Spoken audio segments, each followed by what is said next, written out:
Imagine, the world we once knew has collapsed. In the year 2194, a civil war rages on without end. Humanity is divided, hunting each other with blood and metal, while the sky is filled with nothing but smoke and fire.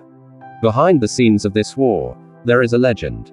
A warrior who transcends human limits, JUNG-E. A hero who was once the last hope of civilization, but now his body is nothing but a memory, frozen in an underground laboratory, turned into an endless experiment. Technology promises a second life, but at a price: humanity. And amidst the sounds of machines, sparks of electricity, and the scent of burning iron, a question echoes: can a soul be copied? Or are we merely creating a monster from the remnants of a hero? The war is not over. And this time, the greatest enemy is not humanity, but the past itself.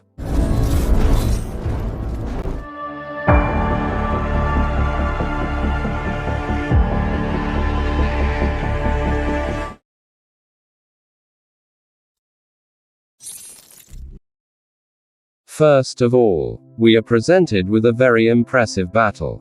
We see a woman who has just regained consciousness facing more than one robot. With her extraordinary abilities, several robots collapse due to the woman's fighting style. Amidst the battle, the woman receives a call from one of her friends. At that moment, a prototype of a four-legged creature arrives to meet her. This type is extremely strong. Nothing can burn it. Shot after shot is fired because he has found the woman. Still in the midst of battle, one by one, the robots fell, shot down. Then the strongest robot approached the woman. Without thinking twice, she poured flammable liquid on her enemy. But the robot was too strong and sophisticated for anything to burn it.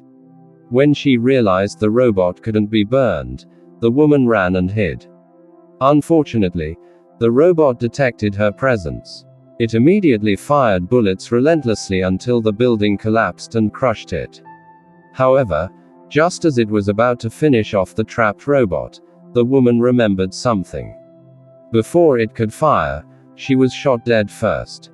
She was shot in the body and fingers. Then she suddenly paused for a moment. It turned out that everything was just a simulation project. Project No. 17. That's what the researchers called it. This prototype was based on the physical appearance and intelligence copied from Captain Yoon, a female combat expert who often won wars. After the simulation project failed, the researchers left the area and Project Robot number 17 also left the area. The researchers returned to their respective areas. And Project Robot number 17 had to be destroyed again. Starting with removing the artificial brain and body parts that were not used in the simulation. Elsewhere, KRONOID Laboratory Director Kim Sang-hoon is preparing to welcome the council to present his war robot. He is accompanied by Seo Hyun-sang, a brilliant scientist who is also the son of Captain Yoon, the subject of Robot Project number 17. However, the council members questioned whether the simulation project was proceeding smoothly. Because, if Captain Yoon's last battle had been successful, the intercolony war would not have lasted this long. This was revealed by the advisory council members. Seo Hyun reiterated to the council that they would take the next project even more seriously. After the presentation, the lab director and scientist Seo Hyun gathered in a room. Lab director Kim thanked him for convincing the board to continue with the simulation and ensure its future success. After enjoying a cup of coffee, Seo Hyun left because he had an interview. She was informed that the president director would be visiting the laboratory. After saying goodbye, scientist Seo Hyun returned to the laboratory to conduct an interview on project number 17. Shortly after robot number 17 was turned on, it felt extreme pain and discomfort, making it difficult for Seo Hyun to conduct the interview. After trying various methods without success, Seo Hyun finally decided to stop the interview and destroy robot number 17, just like the previous robots. The two of them left the room together. And I confessed that I was actually a fan of the hero, number 17, said Seo Hyun's subordinate. Seo Hyun then explained that I was the reason why my mother kept fighting to earn money for my expensive surgery. Seo Hyun bid farewell to her subordinate, as she had an ethics test today. 출동한 엄마를 보며 든 건 없었을까? After saying goodbye to her subordinates, scientist Seo Hyun went to the ethics test. On the way there, she boarded a futuristic train.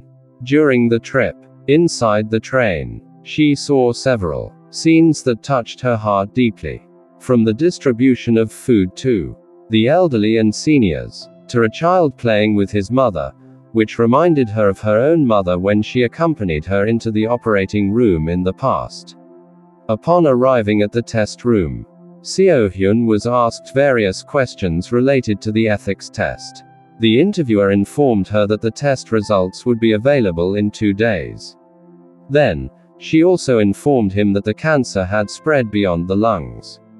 Then she asked the interviewer, "How much time do I have left to live?" The interviewer replied, "About 3 months." Then Seo Hyun muttered, "If that's the case, why did I have the surgery in the first place? Because your cancer has spread from your lungs to other organs in your body. Surgery is impossible." The interviewer suggested that she immediately switch to a prosthetic body and offered 3 types of procedures, A, B, and C, with all their risks, to transfer her IQ data to the prosthetic body. However, Miss Yoon replied that she would consider it. And the interview ended. Miss Yoon hurriedly left and went to see her mother. Then she remembered her past again. Miss Yoon as a child. She remembered seeing her grandmother so sad because she was forced to sign a contract to transfer to a prosthetic body. At that time, she was still a child, and a woman approached her. She came closer and gave her a doll shaped like her mother's face. Miss Yoon looked at her mother, who was still lying in the isolation room. Back to the experiment, this time called Project Number 18, where the Kim director requested that her leg be shot first, so that there would be a difference from the previous projects. However, the entire team was surprised, because the director was not acting like himself. The simulation began. Number 18 woke up in pain, because his leg had been shot. There was indeed a difference. But what was different was the intense pain felt by Robot 18. So he couldn't focus on fighting, causing the simulation to fail again. He tried to resist but remained helpless. The director was disappointed and angry, leaving the laboratory in frustration. A few days later, Director Kim and his team met with the President Director at the Chronoid headquarters to report on the research results. On their way to the headquarters, they met Lee Shae-yun, the Executive Director of Product Development, who informed them that the President Director would not be coming in that day. On the way back, Director Kim muttered to himself, "Damn those people, the CEO has spent a lot of money on combat artificial intelligence. Yet they are the ones limiting the development of weapons." Later that day, when he arrived at the laboratory, Director Kim was very happy to see that the prosthetic robot had reached the head stage.